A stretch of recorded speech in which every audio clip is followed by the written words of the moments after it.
Good evening and welcome to Valley Viewpoint. Who knew that horses could be so much fun and work?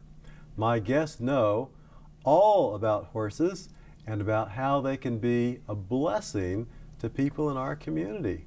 Welcome to the program, Stacy and Jason. Good to have you with us. Nice to be here. Thank you. Now, tell us about Just Another Chance Ranch. What is it? Just Another Chance Ranch is a 501c3 nonprofit charity that we established for a couple of different purposes.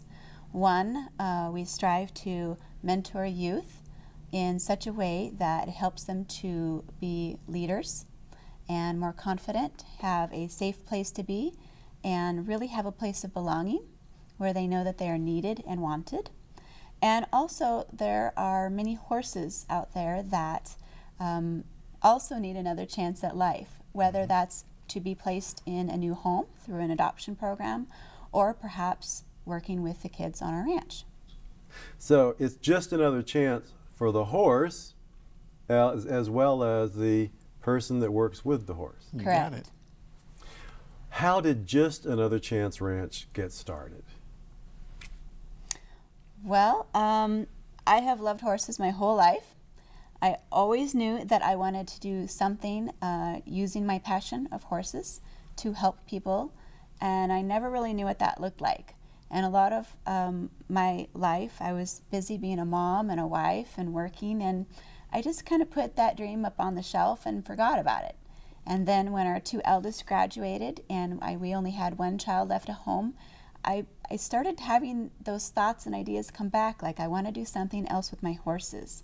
I had been an assistant 4-H leader, and 4-H is a wonderful program, but it was working with kids already had involved parents. They already had mostly their own horses, and I really wanted to meet a much more fundamental need in our society. And then my boss at work, at a school I worked at, gave me this book that was written by Kim Meter, and she founded a ranch in Bend, Oregon called Crystal Peaks Youth Ranch. And I read the book and the stories that came out of how horses were used to bring healing in the lives of kids, and it blew me away. I was so touched by the stories, and I knew that is exactly what I want it to look like. That's what I want to do. And I said, I've got to meet this lady. And so I was all excited, and I went home and shared it with Jason, and he was very supportive. Had no idea at the time what that meant.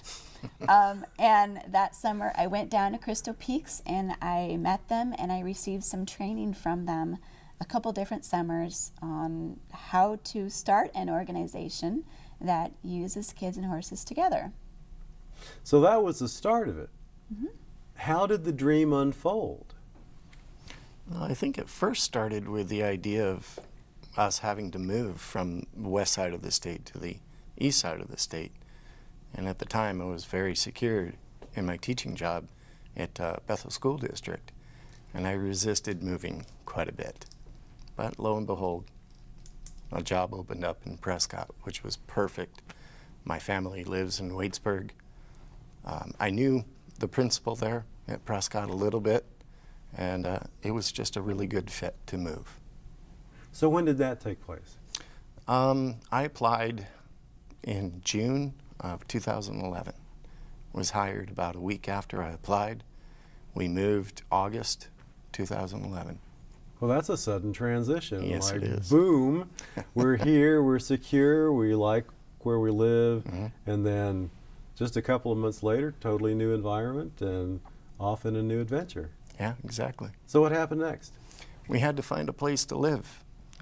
My sister Mary is awesome. She allowed us to stay with her for a couple of months, which was a blessing. Gave us time to find a house, and we found a small 12-acre ranch just outside of Waitsburg, in between Dixie and Waitsburg, and it seemed to fit our needs to have the acreage and have the house right there, and needed quite a bit of work with fences, and the house needed some work, and Mr. Mater was awesome about letting us move in and kind of renting as we fix the house up.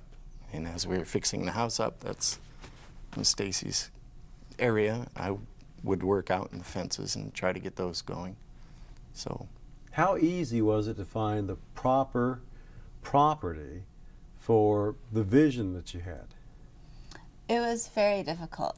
Initially, we wanted to have a place bought and secured that we could move into, so that we didn't have to have this middle place staying with his sister and their family. But every time we tried to either buy a piece of property to build or something with a house, it didn't work out for various reasons. It seemed like most of the properties available in our area either had 1 or 2 acres or 100 acres. There was very, very little in between. And there were a couple of properties we could have bought that were about 2 acres. But I said, I knew the vision, I knew what we wanted to do.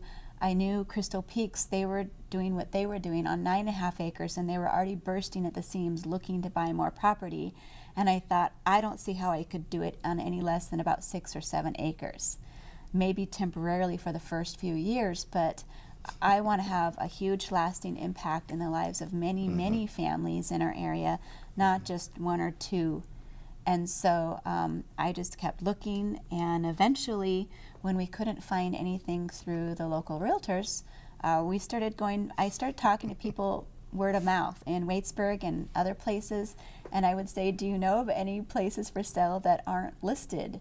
And I just started talking to people, and that's how we met the Mater family, and found out that they had a couple of houses that they wanted to sell because they were mostly just into developing the land for farming and didn't need extra houses to take care of. So that was eventually how we found our 12.5 acre parcel with a house.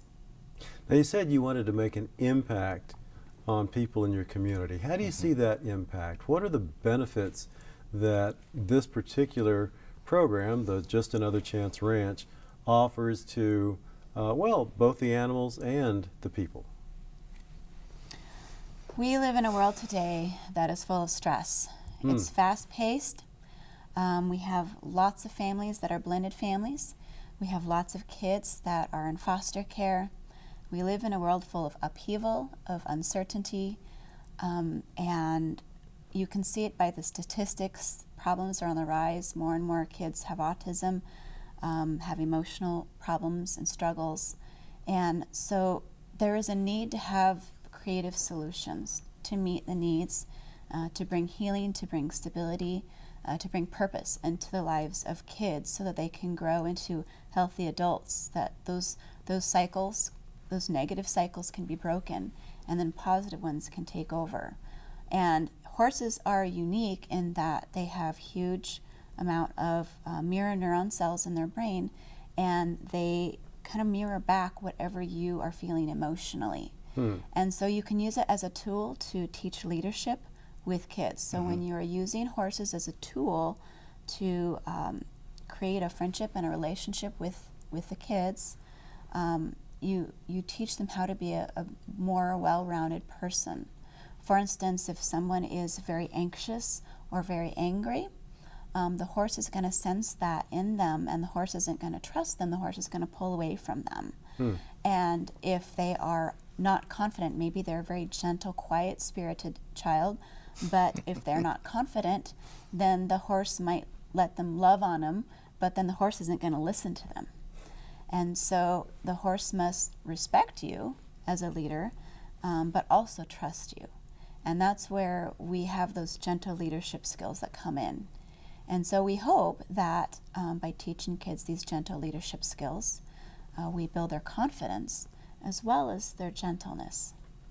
How do you find the horses that become involved in your program? The first few horses that we got were Stacy's horses that I married into, and the other horses were given to us. And quite recently, we're given another horse called Kootenai, who's hopefully going to be a great fit for our ranch needs. How many horses do you have altogether? Currently 4, Okay. with the fifth one coming. Okay. So you mentioned earlier that you adopt, if you will, horses. So if someone is looking for that kind of assistance, how do they get in touch with you? We have a website. You can put in our name, Just Another Chance Ranch, on Google, and you'll find our webpage. We have our phone number as well as a contact page listed on our website. You can also just call us. It's 509-337-6056. We're also in the phone book as well. And I have a brochure that we have an email. And the brochure we hand out, and it also has my email address on it as well. So there's 3 main ways you can get a hold of us. So the phone, the website, and the email. Email, yes. Mm-hmm. Now, where exactly are you located? It's on Highway 12, milepost 352. It's probably exactly in between Dixie and Waitsburg. And you have 12 acres and right now 4 horses with another one on the way. Yes, sir. And you have people that come in, and what do they do with the horses? If the people are in our Hands on Horses program, then they get to tell me like what their goals are in terms of learning. And if they are a youth, then I also like to talk to whoever their parent or whoever's in custody of them. And often the goals are different from the adult versus the child, and I like to have both. Sometimes the goals might be increasing coordination in the child, and the child's like, I want to have fun, right? And so a lot of times there are things like that. And so we will we'll start on the ground. I teach the kids about handling safely. And so there's a lot of techniques we use for trying to be safer with horses. Nothing is ever 100%, right? We try to safeguard that as much as we can. And then we teach them how to groom, how to tie the horse up, how to tack the horse up, and then if they want to, we go from there to riding. Well, we're going to take a break, and when we come back, we'd like to find out more about the skills that are developed in your program. Don't go away. We'll be right back.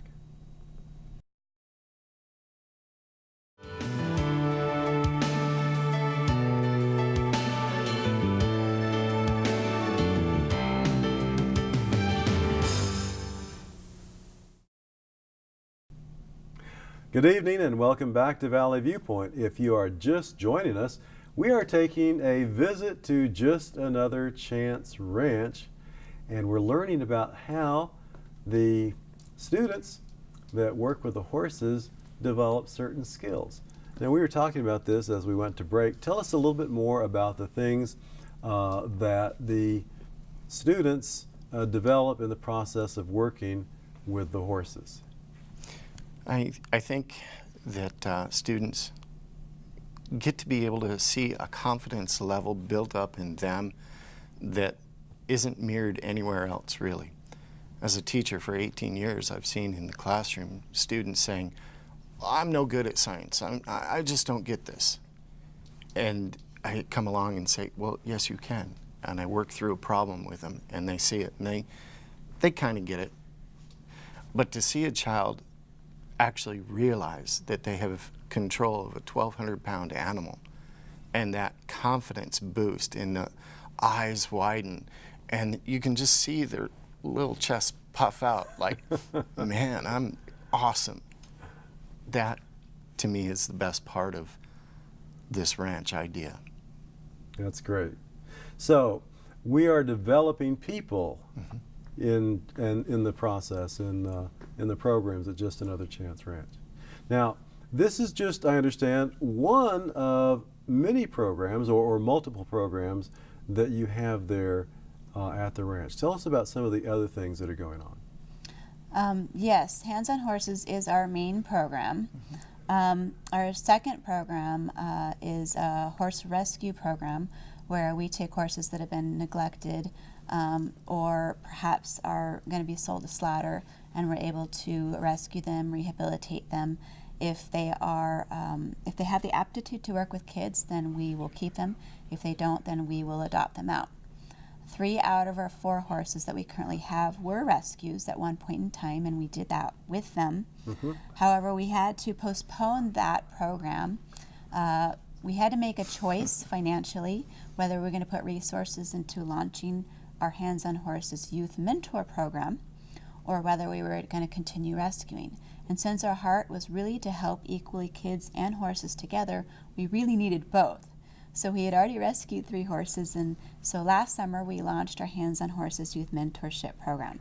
So this is our 2nd annual program this summer that we are happy to offer again. The 3rd program that we do have right now is our Rehoming Program. We had lots of people contacting us saying that they wanted to give us their horse. They cared very much about the horse. The horse is very sweet and very kind and loving. Maybe the horse was a little bit older or needed training, and they didn't want to see their horse go to the slaughterhouses. At the same time, because their horse either needed training or perhaps because of its age, and we had limited resources available to feed and work with the horses, we couldn't just keep saying yes and take all of them on. Because there was a need in the community, financially speaking, for a lot of families that had these horses, we created our Rehoming Program. So that program essentially is that the people keep the horse on the property that they have. They continue to care for the horse, they feed the horse, they get the horse's hooves trimmed, all that sort of thing. I interview the owner and the horse, and we try the horse out. We create a profile, and we put the horse online on our website, as well as on Facebook and through a couple other channels, and we do what we can to rehome the horse through our adoption program. And so people can apply to adopt one of our horses by filling out our adoption form and turning it in and to us, and then we either do an interview over the telephone or in person with them to screen potential adopters. And our goal is to find just the perfect fit for the horse in the home. So if a horse has a special need or is a smaller horse and needs a smaller rider, or maybe if they need an experienced rider, if they need some more training, our goal is to find that right fit home for that horse. Now, even though your program is just in relative infancy, as you look back on some of the people that you've been able to work with, and I know we want to protect their privacy, and we're not asking you to reveal names or family situations or anything like that, but is there anything that just sticks out in your mind that says, that's why I want to keep doing this?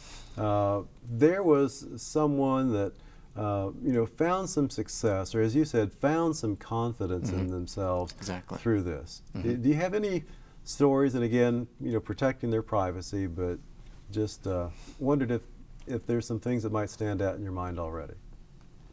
Well, a couple of the kids that we worked with last summer, they had never been on a horse before, and just to have that experience would just lit up their whole body and was very thrilling for me.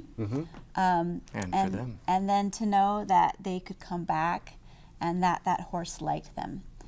We had one youth we worked with that was very, very shy, very quiet, and I don't know their history at school or anything, but the fact that that horse looked forward to being with them really seemed to touch a fundamental need that child had. And then we had another child that we worked with that we were able to express to them that they were not rejected, that they were accepted and that they were loved.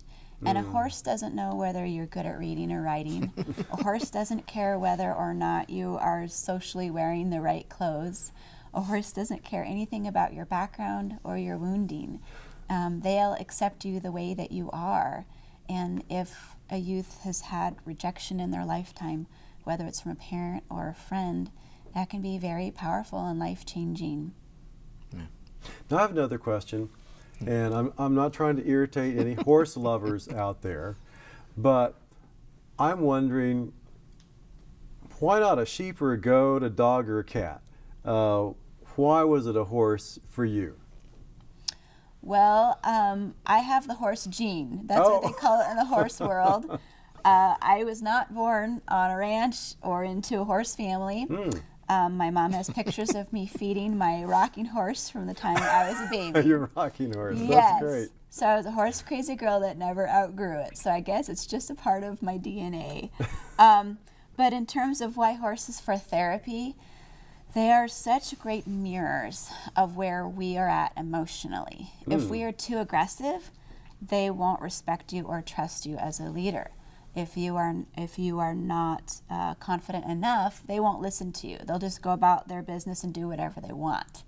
So in order to have a successful partnership with a horse, to have the horse listening to you and be working well in a partnership, you have to be a leader. But you can't be an overly aggressive leader. You can't be an angry leader. You have to be a gentle leader.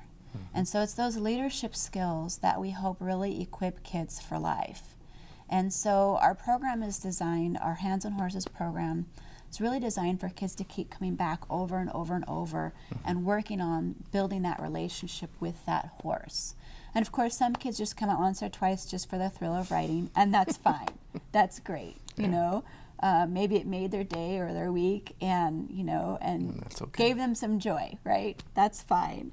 But other kids who really have a little bit more of a fundamental need, they'll keep coming back and coming back and coming back, and hopefully they will find that in building that relationship, they'll find a purpose there. You know, that the horse wants to be with them. That horse is looking forward to them. That horse respects their leadership and is listening to them. Now, you've used the term youth and kids several times.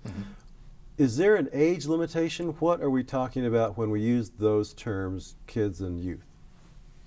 Originally, my target age was middle school age, but knowing that we would get high schoolers and maybe some young college students as well.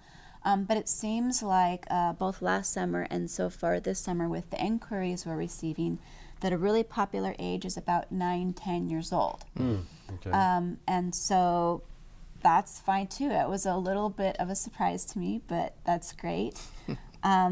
So really in terms of what we're working with, we're looking at 7 years old and above for our mentorship program. So that would be what I mean by youth, where there's no real age limit. If there was an adult that came to me and said, I'd really love to work with your horses and learn to groom, and if they had certain goals or a reason why they were wanting to work with a horse, I certainly would want to hear them out and see what they were wanting out of it. Now, is this strictly a summer program? For right now, yes. Okay. Now, I know with all that we've already talked about that this is not just a one-person thing. Jason, tell us a little bit more about your role with Just Another Chance Ranch. I'm the muscle on the ranch. Okay. I'm also the financier of the ranch for right now. Stacy has in her office a whiteboard, and during the summer and spring months I'll go in and look at the board. Oh, okay, that's what I'm going to be doing after school. Okay, I'll do that next week. So I do an awful lot of fixing of the fences and The making board is sure for me as well. It's not just me trying to tell him what to do. I'm a visual person. I have to write it down or I forget. So Sure. I'm always writing, Sure. oh yeah, I gotta do this, gotta do this. Yeah. I've been teaching summer school almost every summer since we've moved here. And my boss says, well, don't you need a break? And I said, well, yeah, I do, but the summer school money pays for the feed for the horses. So it's not that I don't thank you for the job, my horses thank you for the job. So that's kind of where we're at right now. Quickly, if someone wanted to become involved or learn more, how do they get in touch with you? They can call me, email me, or contact our contact page on our website. Okay, and the website address is? It's justanotherchanceranch.com. Okay, and email? It's my name, all lowercase letters, STACYJUST @yahoo.com. Okay, well, I want to thank you both for coming. Wish you the best with your summer program and with the horses. Thank you for joining us on Viewpoint today. If you have an idea or a concept or would like to be a guest on a future Viewpoint, why not contact us? The station number is 509-529-9149, or you can email us at valleyviewpoint@bmt.tv. For Valley Viewpoint, I'm Dan Solis.